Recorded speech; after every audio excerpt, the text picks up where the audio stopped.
Thank you for supporting this podcast over the past 5 years. What started as a COVID project to become a highlight of my week. But producing it takes time and effort, and I'd love your help in taking it to the next level, whether by leaving a 5-star rating, listening to ads, or donating through the links in the description.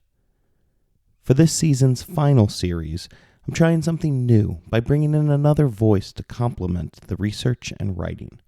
Let me know what you think via email or Bluesky. It's been an incredible journey through 140 episodes of empire, anarchy, and other notable moments. Here's to another 5 years of great stories.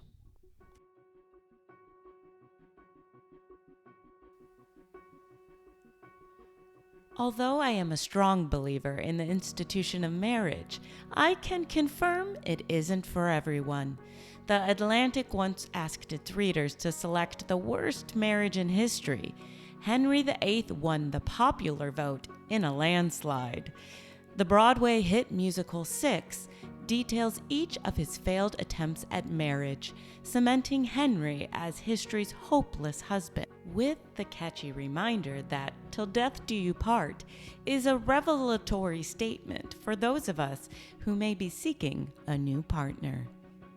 The musical succinctly recaps his failed marriages in the show's opening number, reminding us that his wives were divorced, beheaded, died, divorced, beheaded, and survived.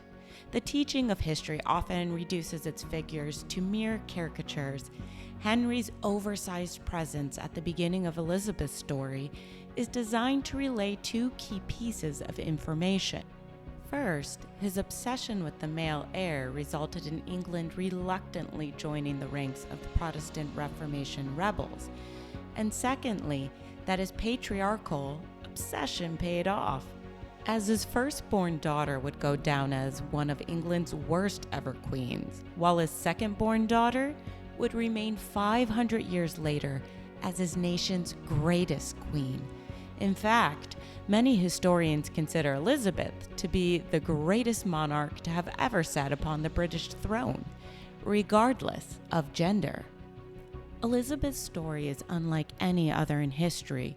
She challenged gender notions regarding women's fitness for war, refused to even consider producing an heir, and managed to guide her nation subtly through the religious wars that defined Europe's 16th century. But Elizabeth wouldn't have been what she was if it weren't for the influence of her parents, particularly her father and her stepmothers.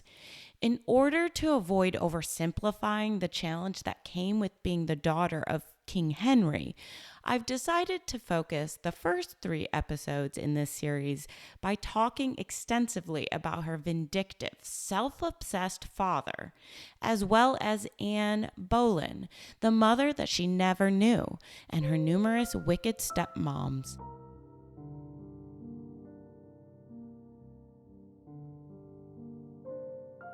Elizabeth, perhaps more than any other queen in history, wouldn't want her story to be told through the men in her life, but Henry loomed so influential into her future decisions that his story must be understood first.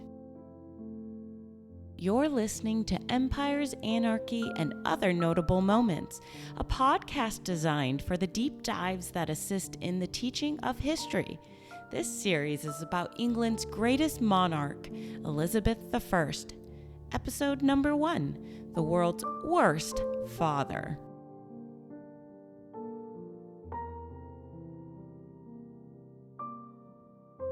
Henry wasn't always a debauched tyrant. In fact, he wasn't even supposed to be the King of England, as his family wasn't in the direct line of succession. His father, Henry Tudor, the man who would become King Henry VI, was a descendant of the third surviving son of King Edward III via his mother's line. That side of the family, however, had been deemed illegitimate after King Henry IV, the first British monarch to speak English, had deposed his cousin, King Richard II, during the 100 Years' War. In layman's terms, the illustrious Tudor kings and queens were deemed to have descended from bastard stock. Although they agreed upon little else, both monarchs had determined that this side of the family line ought to be struck from the ranks of those who could claim the throne of England. After overcoming the odds and ascending, Henry's reign was challenged a number of times as he faced open rebellion, invasion, and assassination attempts. It was his martial prowess that kept him on the throne, as he was said to have never lost a battle. Indeed, the 100 Years' War turned in England's favor during this time period. His success was squandered, however, after a brief period of insanity. Historian Nigel Jones informs us in the hot summer of 1453, Henry VI went mad. Staying at his hunting lodge, he slumped like a sack into a catatonic stupor, his eyes downcast, apparently unable or unwilling to speak or move. He stayed that way for 17 months. Modern science doesn't provide a comprehensive diagnosis, but a combination of schizophrenia and depression served to explain his vacant state, with Jones revealing to us that the king withdrew from a reality that had simply become too intolerable to endure.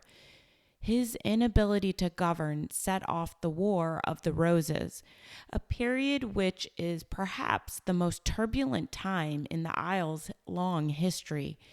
In just 30 years, the crown changed hands 7 times, with tens of thousands of Englishmen slaughtered while supporting competing claims for the throne.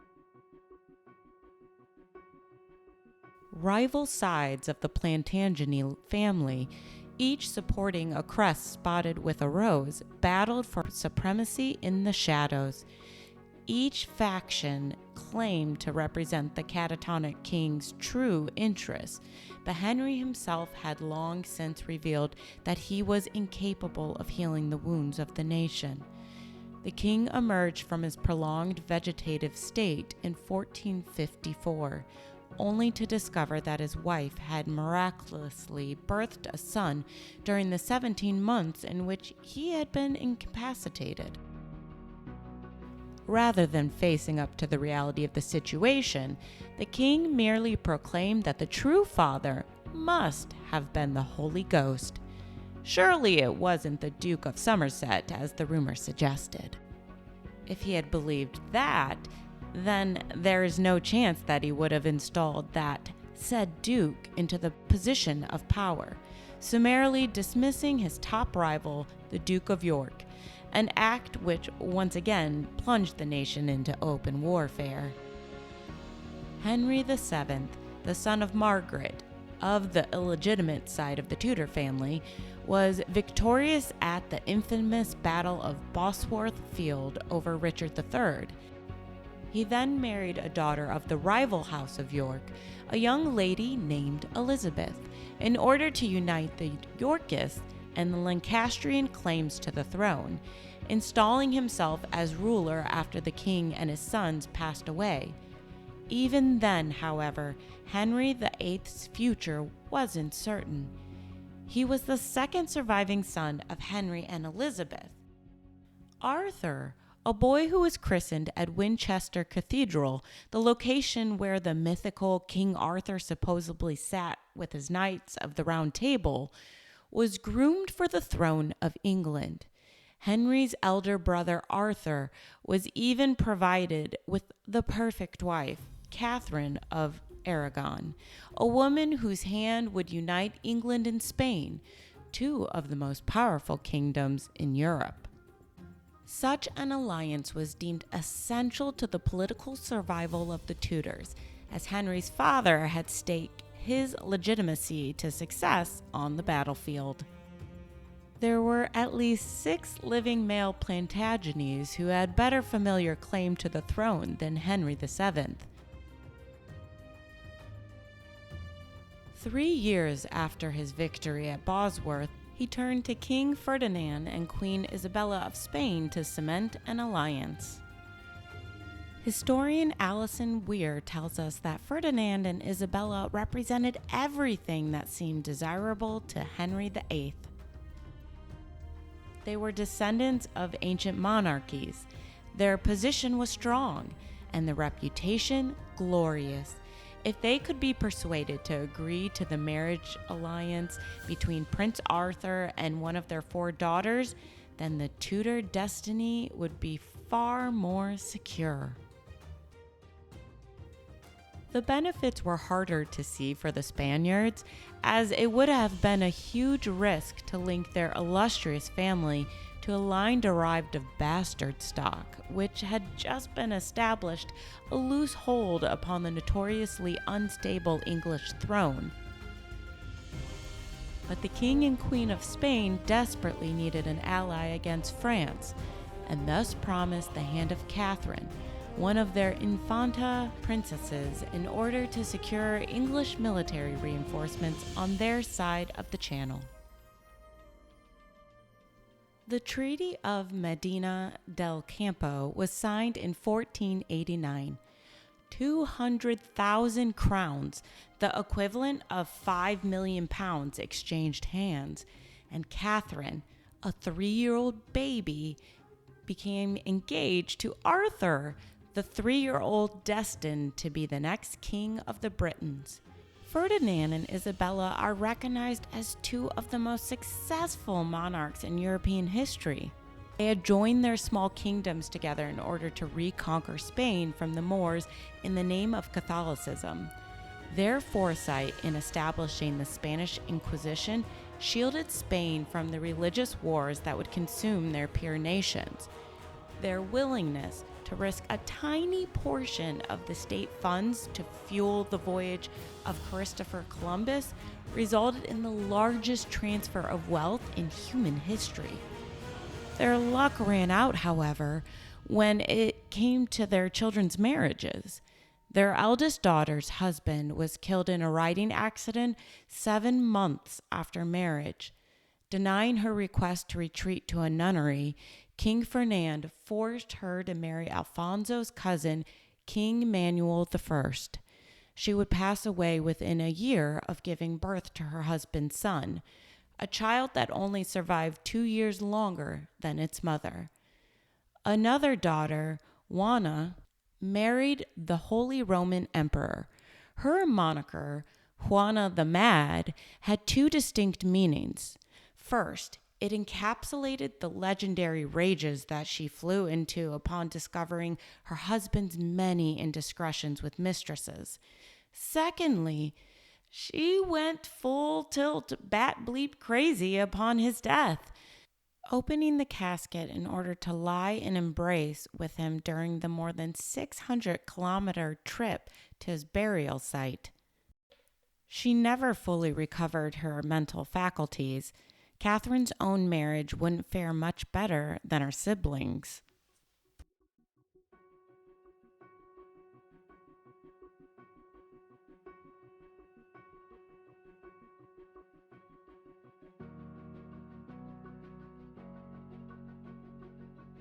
Catherine traveled to England in 1500, at which point she and her new husband would each have been 14 years old, the age at which medieval Europe had determined was appropriate for the consummation of marriage.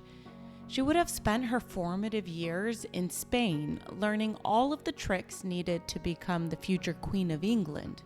This meant lessons in diplomacy, French, the language of the royal Europe, and wine tasting lessons, as it was said in Spain that the water of England was literally not suitable for consumption.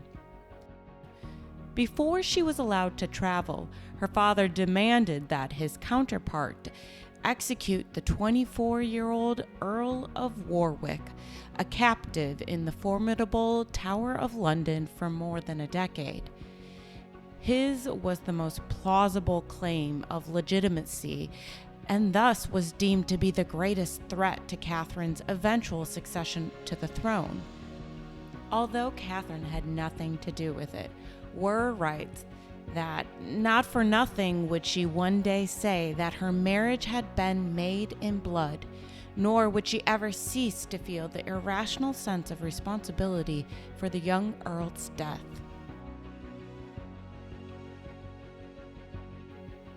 With the earl's death, the Spanish were assured that not a drop of royal blood remains in England, and thus said their goodbye before sending Catherine off to the English court to meet her husband Arthur. In an instance of the apple not falling too far from the tree, Henry VII insisted that only beautiful women be sent along with the princess, or that, in his words, at least none of them should be ugly. Knowing that at least two of Henry VII's menagerie of mistresses had first been Catherine's servants, the king's request was quite ominous, as though some miraculous force didn't want the marriage to become official. Perhaps the same divine force that Henry VI believed impregnated his wife. A storm turned the Spanish princess back, delaying her arrival for another month. Her future father-in-law was remarkably sensitive to the whispers that he didn't belong on the throne. He combated such gossip by spending lavishly throughout his reign. Were tells us that such actions set a precedent for his Tudor successors, resulting in men like Henry VIII gluttoning themselves in an endless quest for splendor. Catherine would have been lavished with more than just praise upon her eventual arrival to England, with the king sparing no penny for the ceremony. The Archbishop of Canterbury performed the wedding himself, and the two young royals exchanged their public vows before the assembled crowd. After the festivities came the awkward tradition of the bride and groom being publicly put to bed. Were writes that Arthur, we hear, was feeling lusty and amorous, and was anxious to be alone with his pretty wife. The young couple were undressed by their attendants, then brought to the nuptial chamber, where they sat side by side in the great tester bed, whilst the Archbishop of Canterbury and the Bishop of London blessed the bed and prayed that their union might be fruitful. The guests departed amidst much mirth and ribaldry, leaving Arthur and Catherine alone behind the closed curtains. Thus, word notes, began one of the most controversial wedding nights in history. I'm betting you know enough of Elizabeth's story to feel that all of this thus far has been slightly off. Maybe you even said aloud that this fool keeps calling Henry VIII Arthur. But our Henry hasn't truly yet entered this story.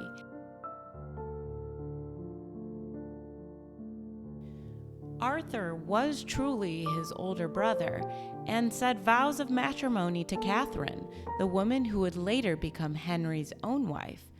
Although it was assumed by everyone in the court that the marriage had been consummated, Catherine would later claim that she remained an untouched virgin. Arthur was just 15 years old and displayed all the bravado of a teenager who had heard plenty about sex, but hadn't yet experienced it.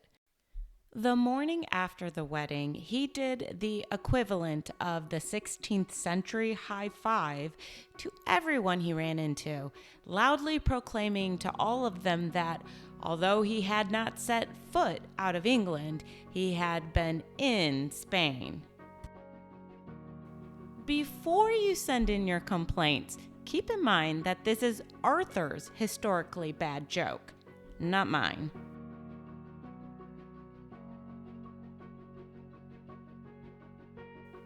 Prince Arthur reportedly had a delicate constitution, and he grew weaker by the day after his wedding.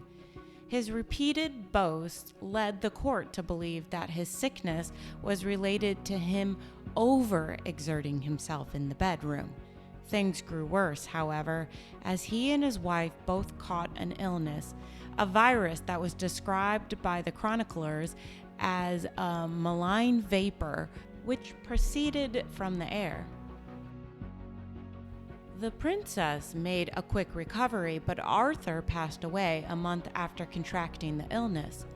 His immune system had proven too weak to fight off the virus, which has become known as the sweating disease, and remained to this day a true medical mystery. Its mortality rate in the 16th century is believed to have been between 30 and 50%, with the ability to do its dastardly work quickly, with some feeling ill before dinner only to die during the night. Arthur was the exception to the rule that if you managed to survive the first night, you were usually in the clear. The disease would go on to plague the Tudor dynasty for the next 70 years, but despite its presence amongst the royal family, never spread to mainland Europe. Still, by claiming the life of Arthur Tudor, the sweating disease altered the course of history, particularly for Catherine of Aragon. There were some obvious choices for the newly widowed Spanish princess. She could enter into a nunnery, devoting the rest of her life to the Catholic Church and the memory of her deceased partner. She could also return home to the court of her father, who would likely seek out another advantageous marriage for her. Despite her claims otherwise, however, she was now considered damaged goods, meaning that there was little hope that she would be able to attach herself to such a lofty position as Queen of England. Neither of these options were the path that Catherine decided to stroll down. Incredibly, the recently married princess testified under oath that she remained a virgin. The implications were shocking, as it meant that her marriage had been unconsummated. Despite the time that they had spent together, she swore that the couple had only shared a bedroom for 6 or 7 nights.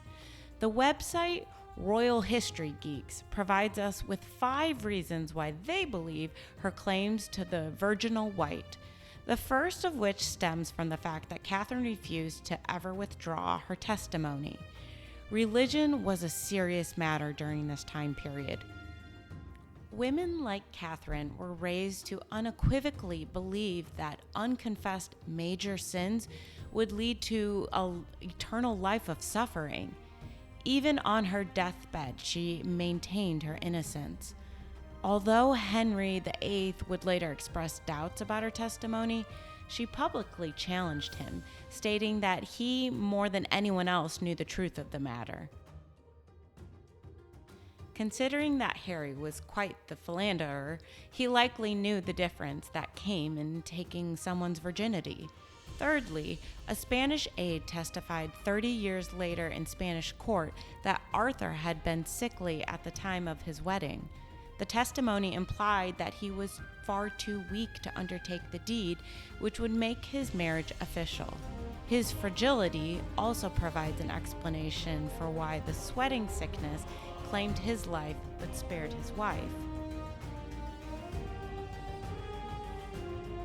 Fourth, it's no shock to hear a teenage boy falsely brag about sex. It's easy to believe that his louder-than-necessary brags the next morning may have been overcompensation for having failed to live up to the court's lofty expectations. The fifth and final reason, however, is the one that speaks the loudest as teenage sex. Keep in mind that the boy had just turned 14 years of age. Wasn't common during this time period. Add to that the public putting to bed ceremony and the delay caused by an old man of the church personally taking time out of his day in order to bless your marriage bed, and you have a textbook explanation for the couple's decision to put off the act for a later date. Whether or not they consummated their marriage, however, didn't change the fact that the wedding had occurred. What came next immediately turned young Catherine into a sympathetic figure, as she was pushed into marrying her deceased husband's baby brother.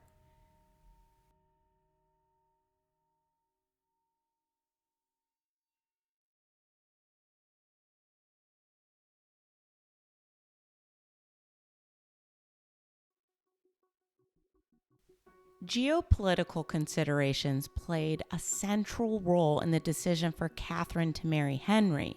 King Ferdinand had demanded the return of his daughter, as well as the first installment of her hefty 200,000 crown dowry. His counterpart, Henry VII, didn't have the money to return. His lavish spending, designed to counteract his own internal feelings of doubt regarding his legitimacy, had ensured that it had been spent long before it ever reached his pockets. Ferdinand, on the other hand, remained desperate to cement an alliance with England against France. His intention was for his daughter to be the Queen of England. Whom her husband was mattered little to him. Were writes that several weeks passed in negotiation.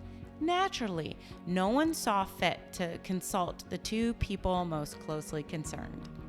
Henry was a boy of 11, Catherine not yet 17, and both were drilled in strict obedience to their elders.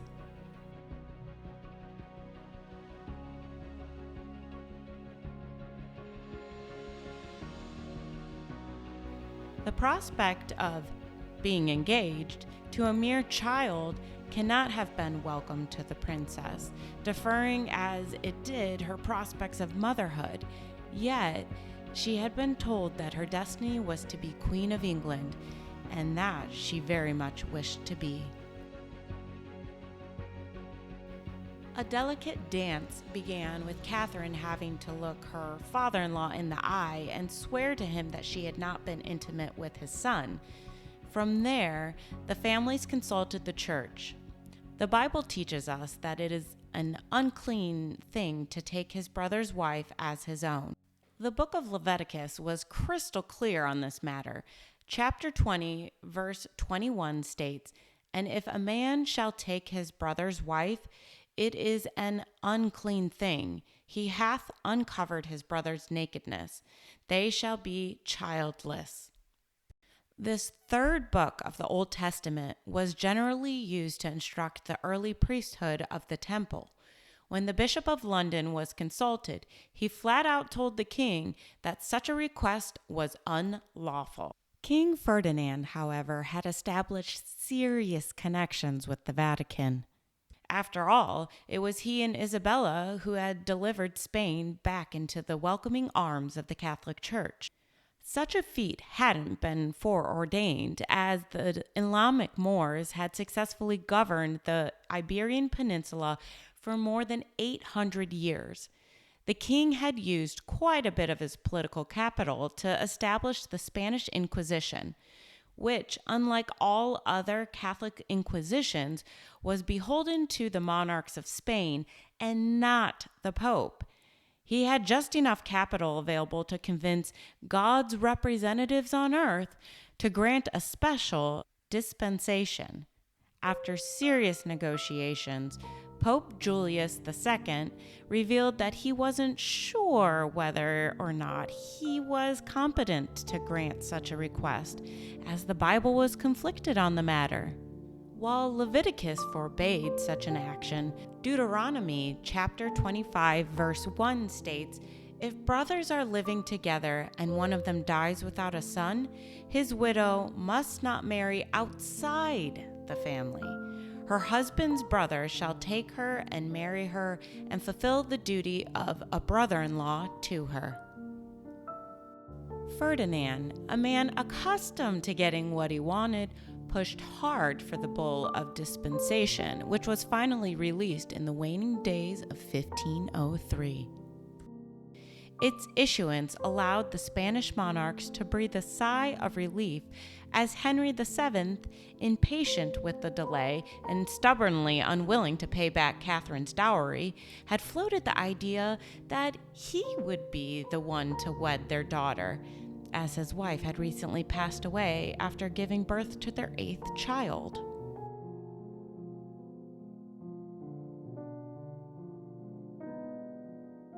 You might be a bit surprised at how little this episode has said about Henry VIII, but that was by design of his father. Arthur was the third son that had preceded his father in death. Of their 8 children, only Arthur, Henry, and their sisters, Margaret and Molly, survived infancy. Seeking to protect his spare from catastrophe, his father insisted that young Henry live a cloistered life with his private tutors, safe from anything that could bring the boy harm. While we don't know a ton about his childhood, we can say for sure that he was not always the monster he became. Erasmus, the leading humanist scholar of the era, called the young prince a prodigy of precious scholarship when he was 8 years old. Historian David Starkey teaches us that unlike his older brother, who was raised at court, Henry grew up exclusively surrounded by women. His mother in particular was critical to his upbringing, and the sudden loss of her just before he was to be engaged to his deceased brother's wife was the ultimate shock to his system. He would have been completely adrift without his mom, willing to accept anything that the king demanded of him. Starkey believes that the boy's upbringing explains part of what Henry would become, stating that there are only 2 reasons why a man marries 6 times. One is that he doesn't take marriage seriously at all. The other is that he takes it too seriously. He has this extraordinarily modern, wholly unroyal belief that marriage and love are the same thing. I think that's very clearly associated with this feminized upbringing. Henry likes women. Henry is only happy with women around him. We get some extraordinary vignettes of Henry, the old, horrible Henry of the late 1540s, laying on special parties for the women in the court. He acts as their own gentleman usher. He welcomes them himself. He takes them to their rooms and arranges their entertainment. Once he became elevated to the role of heir, the young man was said to be jovial, athletic, and a delight at court. Yet, he remained far too young to get married. Although they were engaged, Henry would only spend limited time with Catherine in order to ensure that nothing improper could happen between the two of them. In 1504, the first year of her second engagement, Catherine suffered a prolonged period of poor health. Explanations for her suffering ranged from return of the sweating sickness to her inability to successfully adapt to the English climate and food.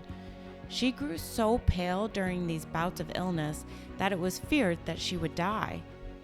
Despite this, and the blandness of the food, she came to love life in England. Spanish infantas, or princesses, were locked away from the public, unable to even be glimpsed by her people through a window. England, on the other hand, expected their princesses to be seen. Fashion, music, and dancing were suddenly expected of her, and she embraced it all, becoming beloved by both the court and her future husband, who, as a young man, showed all the signs of a hopeless romantic. Of course, he wasn't truly hopeless, as his favor offered Catherine the chance to become the Queen of England.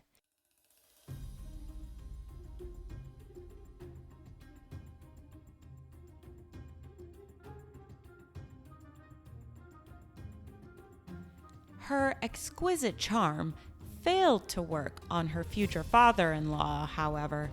Henry VII had counted on collecting the rest of her dowry by now. Due to the fact that the wedding was delayed until the groom turned 14, Ferdinand had deferred the next installment. When his wife Isabel passed away, the joint kingdom of Aragon and Castile splintered, with Catherine's older sibling, Juana the Mad, taking over Castile in her mother's place. Wurrer writes that The news of Isabel's death reached England in December 1504, and Henry VII had time to think about its implications. He realized he had concluded a marriage alliance, not with a strong united Spain, but with the Kingdom of Aragon, to which far less prestige was attached. This fact devalued Catherine's importance overnight and diminished her status in the world. Other, more advantageous marriages might be considered more appropriate for his son, and with this in mind, Henry VII now acted. He stopped Catherine's allowance. The English king hoped for one of two possible outcomes. First, Catherine's father might be persuaded to send the remainder of his daughter's dowry in order to lessen any hardship she felt by being financially cut off. In that instance, Henry would be able to intercept the small fortune and divert it however he wished.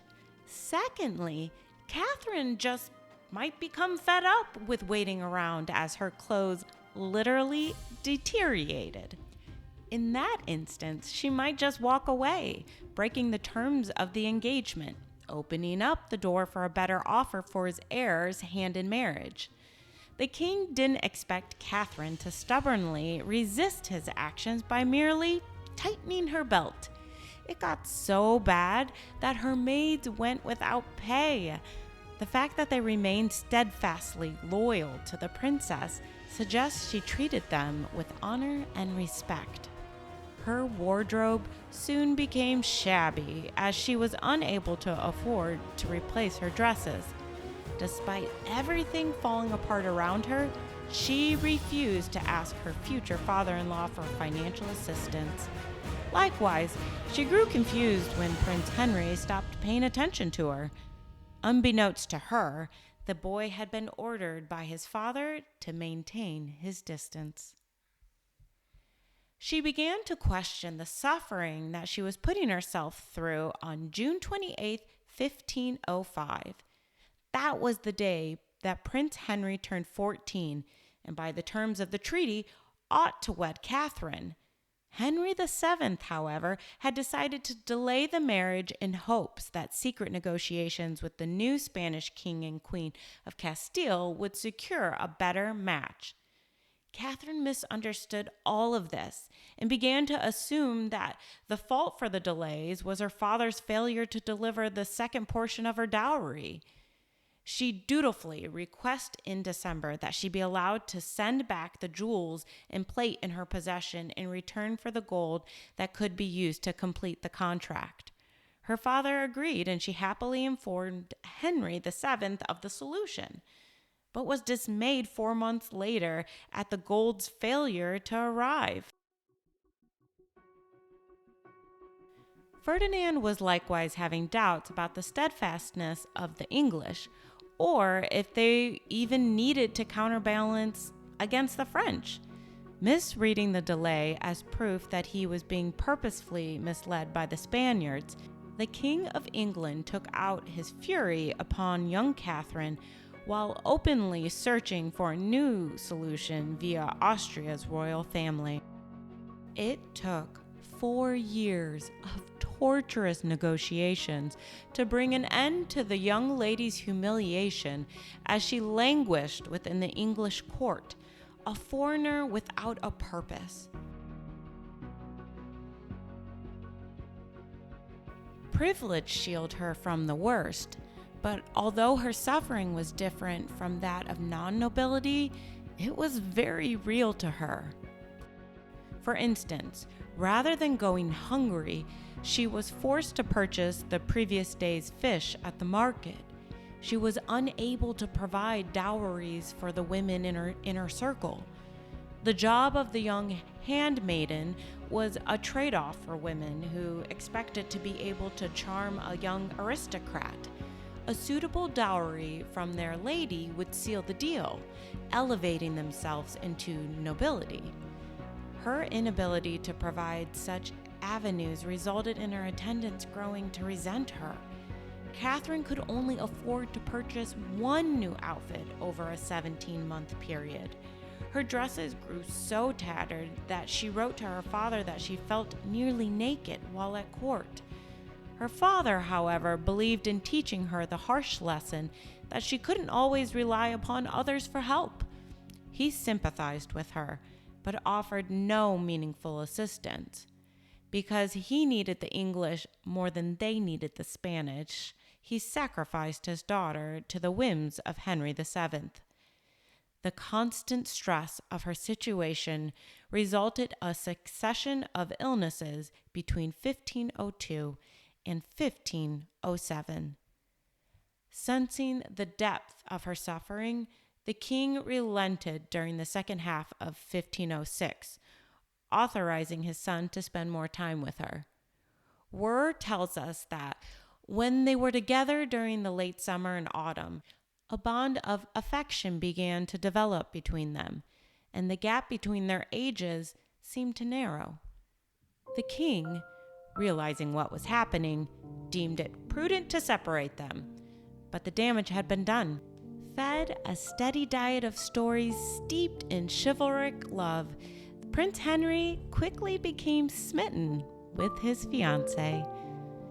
With everything seemingly back on track, King Ferdinand recalled his ambassador, a welcome relief for his daughter, who suspected that her father's man had ignored her repeated requests to confirm the difficulties of her situation in England. The decision appears to have been sudden, as there wasn't an immediate replacement available. Encouraging his daughter to speak on her own behalf, Ferdinand took the unprecedented step of appointing Catherine as Spain's ambassador until a suitable replacement could be found.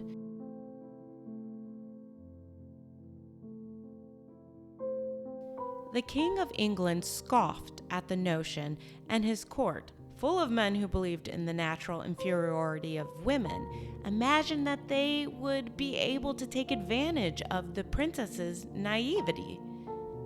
Still, the promotion opened new doors for her, as the new position entitled her to attend the tournament held in order to honor Prince Henry's 16th birthday. The young heir was reportedly a skilled horseman and a jouster of magnificent build. Moreover, the young man had a gentle touch with the commoners of his realm, able to connect with them on personal matters. While we like to believe that love finds a way, it's often lust that makes the difference. In this instance, however, it wasn't the passions of the youthful prince of the realm that mattered, as the heir's elderly father, Henry VII, sought to remarry, and he laid his eyes upon Juana the Mad. Weir writes that since January 1507, the English king had cherished a desire to marry Queen Juana, and thereby rule Castile himself. And to do so now, he needed her father, Ferdinand's goodwill and his permission. It was this that precluded him from breaking off his son's engagement to Catherine, and this that influenced his dealings with Ferdinand throughout the year. It was to Catherine that Henry had first disclosed his intentions, telling her he didn't care about Juana's mental derangement. He had seen for himself her sultry, almost oriental beauty, and knew she was capable of producing healthy children. His lust for power had overridden any sense of decency remaining within the bones of the 50-year-old monarch. Just because he didn't care about Juana's derangement doesn't mean that we don't. In this era, there was no such thing as mental health diagnosis or behavioral therapists that could get you back on track. They simply saw your behavior, referred to you as the mad, and in Juana's case, they gave you a kingdom to run. Just to list a few of the things that were considered abnormal about her were the fact that she would throw herself against the walls when enraged, had stabbed a rival in the face with scissors, sought out local witches in order to secure love potions, never traveled less she was able to bring along the coffin, which contained the remains of her first husband, and believed that the nuns caring for her were secretly trying to murder her. Quite the catch, if you ask me.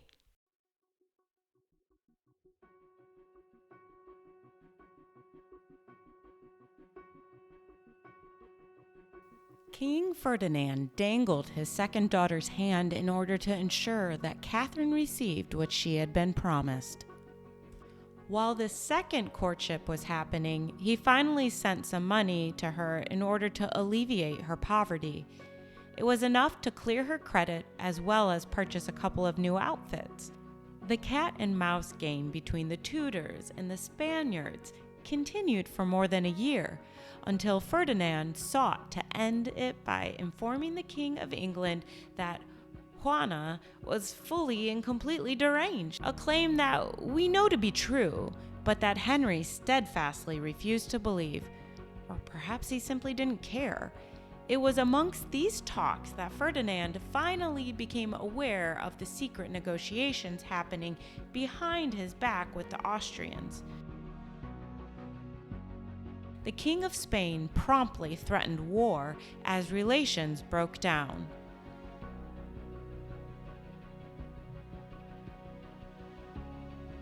Catherine once again denied any allowance, sank back into debt, and became despondent after the prince was forbidden to speak with her.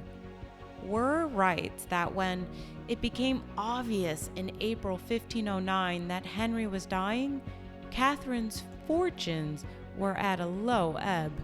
She was ill and depressed, even suicidal, and once more in grave financial difficulty. On his deathbed, the king confessed his inner guilt at how he had treated Catherine and commanded his son to do the honorable thing and marry her.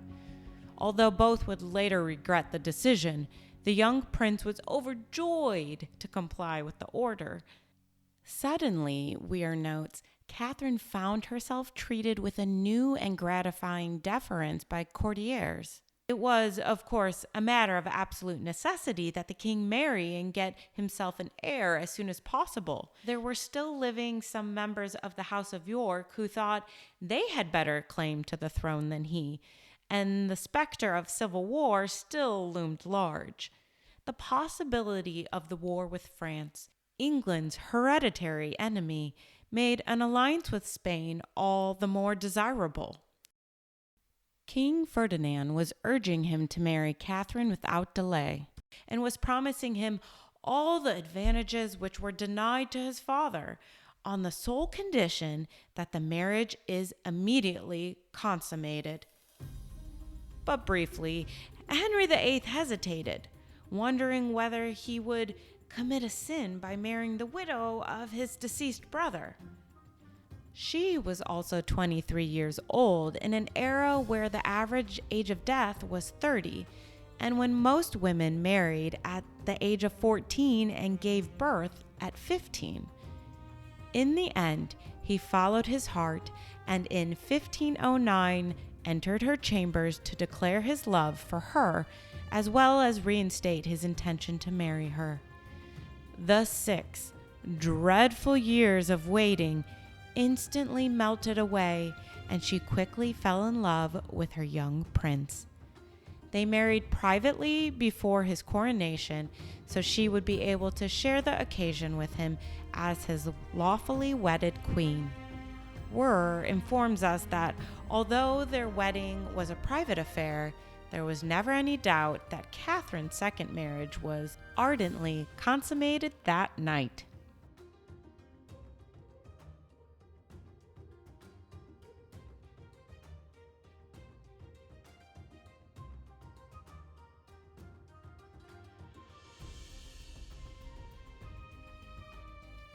Although he didn't age gracefully, Henry was a magnificent physical specimen in his prime. Standing at 6'3", he was lean and muscular. The Venetians claimed that nature could not have done more for him. He is very fair, his whole frame admirably proportioned. He had boundless energy, rising from his bed just days after contracting smallpox. He was described as gentle and quick to laugh. Beneath his piercing blue eyes was an intelligence that many thought would usher in a golden age for his country. He was also quite pious, attending 6 masses each day. Henry even wrote a philosophical defense of Catholicism entitled A Defense of the 7 Sacraments against Martin Luther. In it, he referred to Luther as sick and evil-minded sheep. Ironically, his defense of the 7 sacraments focused the most on the sacred sacrament of matrimony. In the newly raised king's words, marriage under God turned the water of passion into wine of the finest flavor. The Pope was so impressed by the work that he declared Henry VIII as the Defender of the Faith, a title that the Protestant rulers of England still retain today. The two newlyweds rarely separated, with Catherine genuinely enjoying time spent with her husband during hunts, at joust tilts, and lounging around listening to the music and poetry that flowed from his court. Although he focused mostly on pursuing pleasure, Henry ensured England's future by ordering the construction of several great ships, laying the foundation of the nation's modern navy. His Privy Council ran the day-to-day operations of the kingdom, but he joined them after it became clear that he was quickly running through the fortune that his notoriously cheap father had left him. He quickly grew bored with such details, leaving most of it to the hands of Cardinal Thomas Wolsey, his Lord High Chancellor. With great power comes great opportunities. Word reveals that when Henry came to the throne, women were waiting for him in droves, and freed from the confines of his princely existence, he made the most of his position and took what they offered. Thanks to his discretion, Queen Catherine never knew of these early infidelities. It is during this period of her life that Catherine transitions into the unfortunate role of a background character in King Henry's story.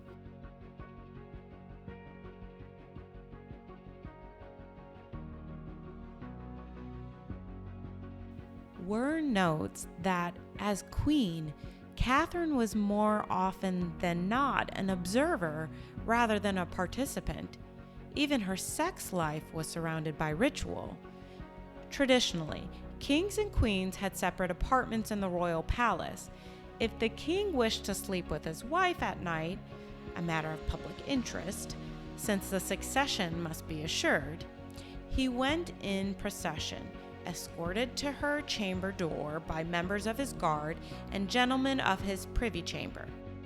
On the night the king did not honor her with his company, a maid would occupy the trundle bed at the foot of her bed. But she was banished whenever the king arrived unannounced, as he often did. Henry VIII was very sensitive about security, and any bed he slept in was always made up by his servants, according to an elaborate ritual which involved a sword being thrust between the mattress and the feather bed, just in case an intruder had secreted himself within.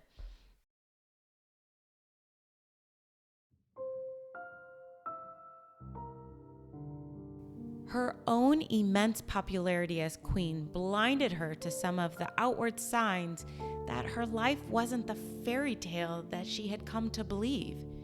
In a show of power, Henry dismissed her Spanish servants, isolating her by replacing them with English women, including 2 members of the Boleyn family, Mary and Anne. Although he always treated Catherine with respect, the king expected her to be submissive to his needs and desires.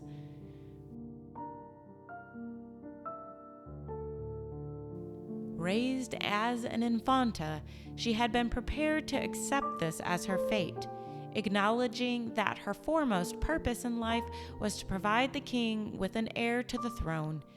As such, her first pregnancy came about quickly, and by August of 1509, the king and his court joyfully celebrated the good news. Unfortunately, the queen went into labor prematurely, giving birth to a stillborn daughter. We know the very real anguish that comes with the loss of a child. Even back when it was known to be one of the leading causes behind Juana's madness, absent trained mental health professionals, Catherine was isolated from her loved ones, left to ponder on the belief that she had somehow failed her husband and their child. Seeking to rectify the situation, they poured their energy into trying again with Henry, truthfully believing that another pregnancy was the only thing that could cure Catherine of her postpartum depression. Unfortunately, word informs us that when Catherine became pregnant with her second child, Henry strayed. He had become a complacent husband, secure in his wife's devotion, and Catherine had changed from a young woman who cannot be without novelties into a grave, sedate matron who had to adjust to a second pregnancy coming hard on the heels of the first. Henry felt that he had done his duty by his queen, and now he was going to enjoy himself. By the standards of his day, his attitude was not unusual.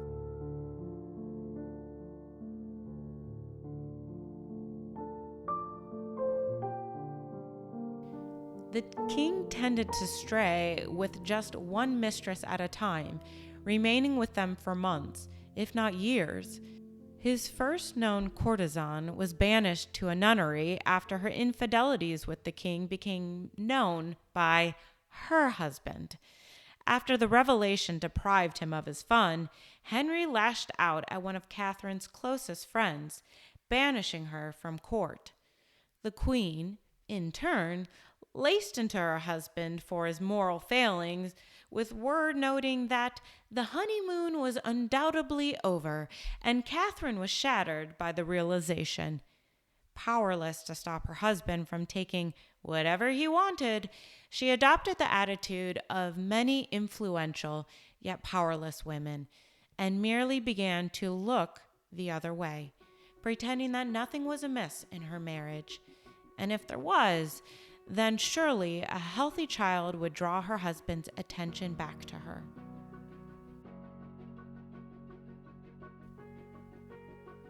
She went into labor on December 31st, 1510, successfully delivering a prince to her husband on New Year's Day.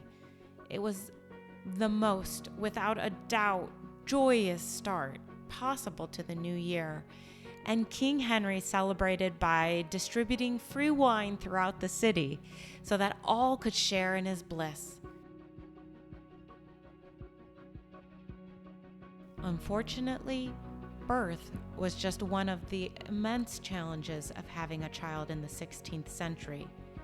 2 months into life, their little boy passed away while under supervision of the royal nurse. This time, the couple mourned together. In 1513, Catherine finally came good in regards to her father's interests, as England declared war on its ancient enemy, France. Henry led the troops himself, leaving Catherine behind as his regent. War in Europe was a peculiar enterprise during this period. Ferdinand had sold off his daughter Catherine so he would have an ally to counterbalance the French. Instead of maintaining the status quo, however, his son-in-law had personally entered the battlefield, hell-bent on deposing the King of France in order to claim the land for himself. A united England and France, however, wasn't something that was in the best interest of Spain or Austria. After becoming aware of Henry's true intentions, Ferdinand schemed with his Austrian counterparts in order to secretly develop a plot which would see their ally back across the channel. Master manipulators, they privately agreed to allow Henry one or two insequential victories in order to satisfy his youthful craving for glory, after which they would work in tandem to encourage him to travel home before the winter. While the young king was needlessly risking himself by riding well within the range of enemy cannons, Catherine supported the war effort from home, leading the way in producing standards, banners, and badges for the heroic fighting men. She called into action on more serious matters, however, after Henry's brother-in-law, James IV, invaded England from the north. Catherine rode with haste to confront the enemy, giving a rousing speech to the reserves and halting the threat of the Battle of Flodden, one of the bloodiest days. In addition to recounting the events for her distant husband, she sent him the captured banner of the enemy and the bloody coat which his brother-in-law had been wearing at the time of his death. 4 months after crossing the Channel, Henry returned to England with 3 glorious victories beneath his belt. Unfortunately, the ultimate triumph still eluded him. Catherine became pregnant again, but went into premature labor shortly after the Battle of Flodden. This time, their newborn son's life was measured in hours rather than days. In the investigation related to Flodden, Henry became aware of his father-in-law's scheme to prevent him from becoming the King of France. He flew into a rage towards Ferdinand, distancing himself from the man's daughter precisely at the time when she needed him the most. It was around this time that her ability to politically influence her husband came to an end. In the vacuum of the premature deaths of their 3 children, Cardinal Wolsey swept in and emerged as the king's #1 confidant. At this period in history, the Catholic Church had already established a heavy hand in the French kingdom, and Wolsey played matchmaker, introducing King Henry to the man whom he had just earlier in the year hoped to replace, Louis XII. In a season-ending twist that had to be seen to be believed, the English monarch signed off on his sister Mary becoming engaged to the King of France. Catherine wasn't willing to go quietly, temporarily winning back the favor of her husband via her 4th pregnancy near the end of 1514. But once again, the newborn boy that she had nurtured within her womb died within hours of his delivery. By now, the ominous warnings that Leviticus had passed down weighed heavily upon the king's shoulders. Against biblical law, he had taken his brother's wife as his own. The holy book was clear on the consequences imposed by the heavens. He was to be childless.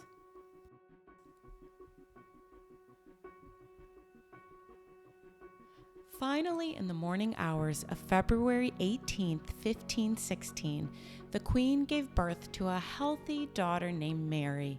Despite her gender, Henry was positively overjoyed at having what he referred to as a right lusty princess. He confidently told his wife that if it is a daughter this time, by the grace of God, boys will follow. The couple continued trying, but in 1518, her 6th and final pregnancy resulted in the birth of a sickly daughter who departed from this earth before she could be christened. Our hearts have to go out to Catherine. Word writes that the Queen had conceived 6, possibly 8 times, yet all she had to show for it was 1 daughter. She had borne her losses with amiability, resignation, and good humor, yet the burden of failure was great. In the patriarchal society of Tudor England, blame for stillbirths and neonatal deaths was always apportioned to the woman, and some were of the opinion that Henry had made a grave mistake in marrying a wife older than himself. Although our thoughts go out to the suffering mother, Henry's mind remained centered squarely upon himself, becoming far less discreet with his mistresses. Although his wife was 32 years old, he remained at his physical peak. The decade spent devoted to conceiving an heir had rightly taken its toll on her mental and physical health. Word tells us that while in Fray Diego had once described Catherine as the most beautiful creature in the world, within 6 years she had lost her youthful bloom and her figure, and was now described by the Venetian ambassador as rather ugly. Sadly, according to the historian, there was truth in his harsh words. By 1515, Catherine had suffered several bitter disappointments and 5 pregnancies, and these had aged her considerably. Rumors abound that significant damage had been done to her body, and the couple ceased having marital relations in 1524. Once menopause set in, rumors began to circulate that Henry was actively seeking a divorce, something that the Catholic Church rarely allowed. The priests were powerful figures which governed over the bedchambers of the lords of Europe. Kings rarely rejected their advice, as ignoring their ban on divorce would permanently attach the label of bastard to any child produced by anyone other than your lawfully recognized wife.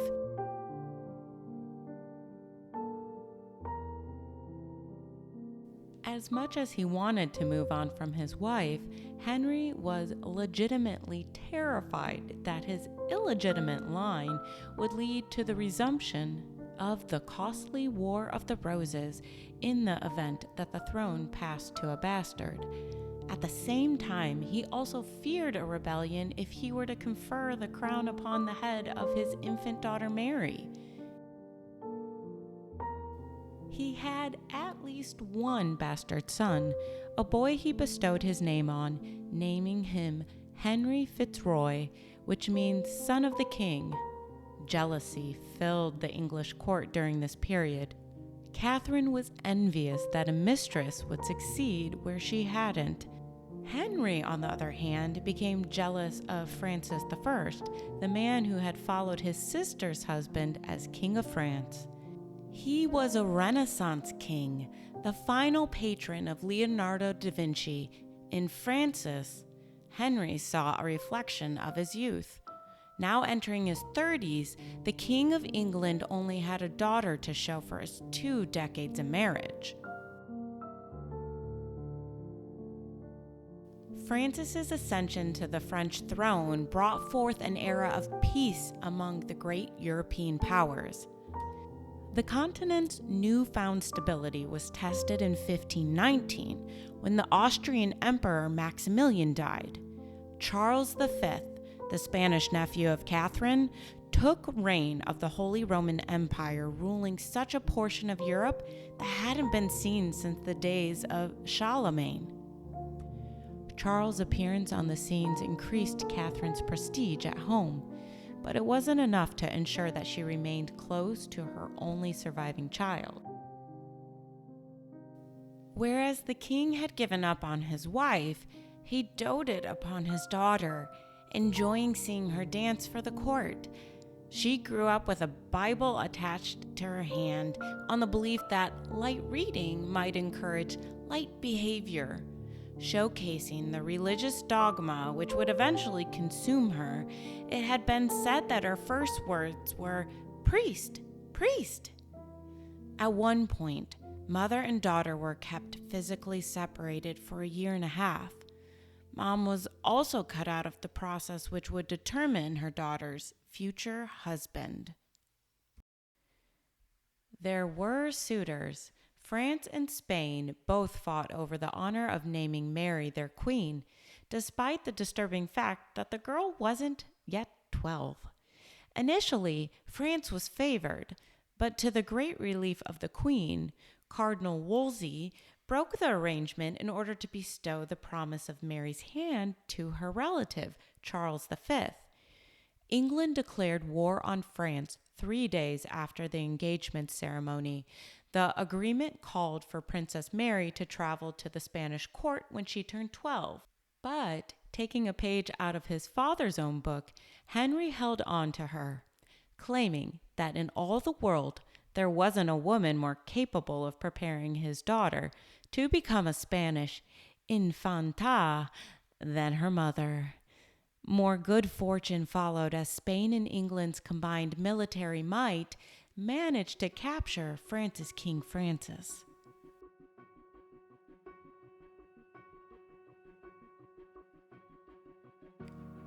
Everything was coming up England's way until Charles suddenly declared his engagement to Mary null and void, as he had received neither his bride nor her dowry.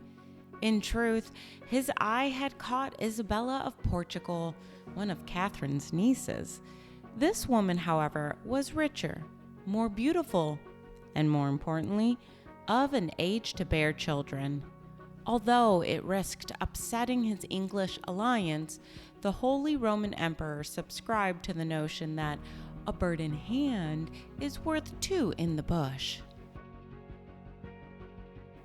Proving that royal politics make little sense, Francis returned to the bargain table a year after purchasing his way out of prison to see if there was any chance that England and France could work together to counterbalance Charles' ascending power. Always willing to accept the best deal, Henry agreed to engage his daughter to the French monarch. The two nations signed a memorandum of friendship. Interestingly, it was written up with an either-or clause. Mary would either marry the King of France or the Duke of Orleans, his second son. As though the agreement had been divinely approved, news arrived shortly afterward revealing the details of Charles' unpaid mercenary troops unleashing an orgy of violence in Rome. Fleeing the chaos, the Pope unwittingly placed himself into the hands of Charles, who subsequently imprisoned him. That imprisonment was one of the two things that set in motion the rise of the Protestant Church in England. Catholics staunchly believed that the Pope has all the power in the world, that their God is literally beholden to what the Church holds true on earth. Yet, how powerful could he be if he couldn't even free himself from the clutches of his own Holy Roman Emperor? Luther had already challenged the Pope's authority and managed to remain safely out of the Church's reach in Germany. His teachings had exposed the rot and corruption that had existed at the heart of the Vatican for centuries.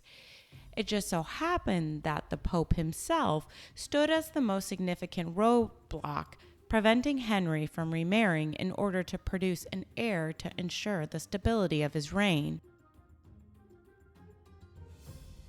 Weir reveals to us that the second reason was that in the spring of 1527, the king was passionately in love for the first time in his life and wished to remarry. Anne Boleyn had caught his attention. Although she courted the lust of the king, she subscribed to the adage of, "Why buy the cow when you can get the milk for free?" steadfastly refusing Henry's advances, while proclaiming that he would only be allowed to enter her bedchambers if they were properly married. In order to taste this forbidden pleasure, King Henry was willing to move heaven and earth.